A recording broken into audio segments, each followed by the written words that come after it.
হাশরের ময়দানে পুলসিরাতের ৭টি ধাপে ৭টি প্রশ্ন করা হবে। সেই প্রশ্নগুলি কি কি? প্রশ্নের উত্তর দেওয়ার পর ওপারে কে আমাদের জন্য অপেক্ষা করবেন? তারপর ফেরেশতারা আমাদের সঙ্গে কি করবেন? আপনারা যদি এই ৭টি প্রশ্ন জানেন তাহলে আমাদের কমেন্টে জানান, আর যদি না জানেন তাহলে ভিডিওটি শেষ পর্যন্ত দেখুন। আরবিতে সিরাত অর্থ পথ বা রাস্তা, যার অর্থ পুলসিরাত হচ্ছে সেই রাস্তা যা জাহান্নামের উপর দিয়ে যায় এবং যা চুলের চেয়েও চিকন, আগুনের চেয়েও গরম এবং তরবারির চেয়েও ধারালো। কিয়ামতের দিন প্রত্যেক মাখলুককে সেই পুল অতিক্রম করতে হবে। যারা জান্নাতবাসী হবেন তারা তাদের ঈমান ও আমল অনুযায়ী স্বাচ্ছন্দ্য অথবা কষ্টের সাথে সেতুটি অতিক্রম করে জান্নাতে চলে যাবে, এবং যারা তাদের আমলের কারণে জাহান্নামে থাকবে তারা সেতু থেকে পড়ে গিয়ে জাহান্নামে পতিত হবে। ঈমানদারদের জন্য সেই সেতুটি একটি সুন্দর উপত্যকায় রূপান্তরিত হবে, যেখানে তারা কোনো সমস্যা ছাড়াই অতিক্রম করে জান্নাতের দরজায় পৌঁছে যাবে। ঈমানদারদেরকে তাদের কর্ম অনুযায়ী নূর বা আলো দেওয়া হবে, যার আলোতে তারা সেই পুলের মধ্য দিয়ে পথ নির্ধারণ করবে। তাদের মধ্যে অনেকে প্রবল বাতাসের মতো দৌড়ে পার হয়ে যাবে, তারপর অনেকে হাঁটুতে ভর দিয়ে পার হবে এবং অনেকে হামাগুড়ি দিয়ে পার হবে।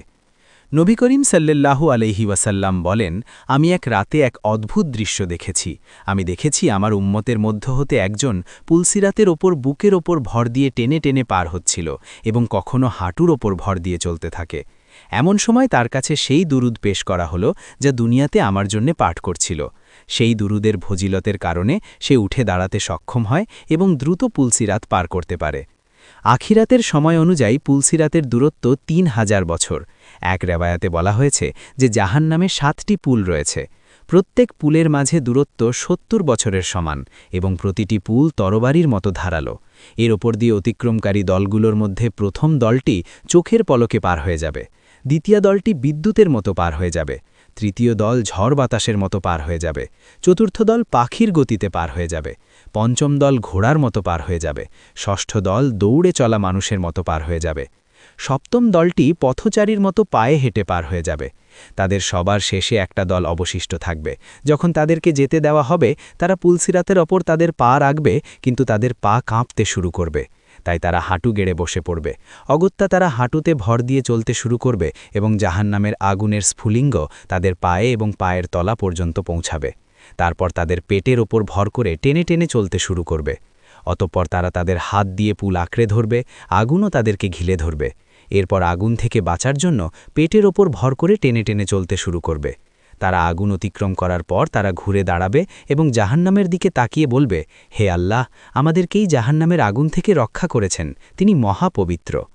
এই সেতুর প্রথম ধাপে আমাদের ঈমান অনুযায়ী প্রশ্ন করা হবে। আমাদেরকে ঈমানের আরকান সম্পর্কে জিজ্ঞাসা করা হবে, যার মধ্যে আল্লাহর প্রতি ঈমান, ফেরেশতাদের প্রতি ঈমান, পবিত্র গ্রন্থের প্রতি ঈমান, সকল নবী রাসূলের প্রতি ঈমান, আখিরাতের ওপর ঈমান এবং ভালো মন্দ ভাগ্যে বিশ্বাস, এই সকল প্রশ্ন থাকে। যখন কেউ এই সমস্ত প্রশ্নের উত্তর দিতে সফল হবে তখন তাকে পরবর্তী ধাপে পাঠানো হবে, যেখানে তাকে নামাজ সম্পর্কে জিজ্ঞাসা করা হবে, সে পূর্ণ নামাজ পড়েছিল কিনা। যারা তাদের নামাজ সঠিকভাবে আদায় করবে তাদের নামাজ তাদের জন্য একটি নূর হয়ে যাবে, যারা তাদেরকে পরবর্তী ধাপের পথ দেখাবে। অতঃপর তৃতীয় ধাপে তাদের জাকাত সম্পর্কে জিজ্ঞাসা করা হবে। যারা সবসময় সঠিকভাবে জাকাত আদায় করেছে তারা এই ধাপ থেকে পরবর্তী ধাপে একটি ঠান্ডা ঝড়ো বাতাসের মতো পৌঁছাবে, যেখানে চতুর্থ ধাপে তাদেরকে রমজানের রোজা সম্পর্কে প্রশ্ন করা হবে, যেখানে রোজা রাখা এবং কোরআন তেলাওয়াত সেই ব্যক্তিকে সাহায্য করবে। এবং একটি রেওয়ায়াত অনুসারে রাসূলুল্লাহ সাল্লাল্লাহু আলাইহি ওয়াসাল্লাম বলেছেন যে সে সময় রোজা বলবে, হে আল্লাহ, আমার কারণে এই ব্যক্তি সারাদিন ক্ষুধার্ত ও তৃষ্ণার্ত ছিল এবং নিজেকে নফসের কামনা বাসনা থেকে বিরত রাখত, একে ক্ষমা করে দিন। কোরআন বলবে যে সে আমার তেলাওয়াতের কারণে রাতে ঘুমায়নি, তাকে ক্ষমা করুন। এবং অতঃপর আল্লাহ তাআলা তাকে ক্ষমা করবেন এবং তাকে পরবর্তী ধাপে অর্থাৎ পঞ্চম ধাপে পাঠাবেন, যেখানে তাকে হজ সম্পর্কে জিজ্ঞাসা করা হবে। এবং এই ধাপে সফল হওয়ার জন্য শারীরিক এবং আর্থিকভাবে সক্ষম প্রত্যেক মুসলমানের তার জীবনে অন্তত একবার হজ করা উচিত। এখানে সফল হলে তাকে পরবর্তী ধাপ অর্থাৎ ষষ্ঠ স্থানে পাঠানো হবে। ষষ্ঠ ধাপে তাকে অজু ও গোসল সম্পর্কে জিজ্ঞাসা করা হবে।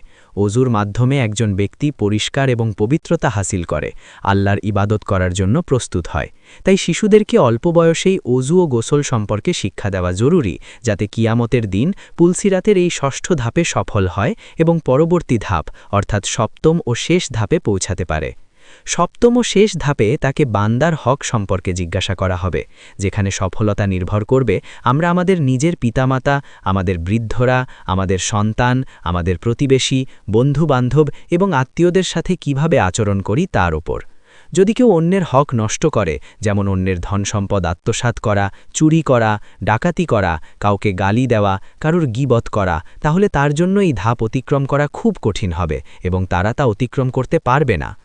কিন্তু যারা এই শেষ প্রশ্নেরও সঠিক উত্তর দিয়ে দেবে, তারা সেই স্থানে পৌঁছে যাবে যেখানে হজরত মুহাম্মদ সাল্লাল্লাহু আলাইহি ওয়াসাল্লাম তাদের জন্য অপেক্ষা করতে থাকবেন এবং তাদের স্বাগত জানাবেন, যেখানে তাদের জন্য দুটি পানির ফোয়ারা থাকবে যার পাশ হীরে জোহরাত দ্বারা তৈরি করা হয়েছে।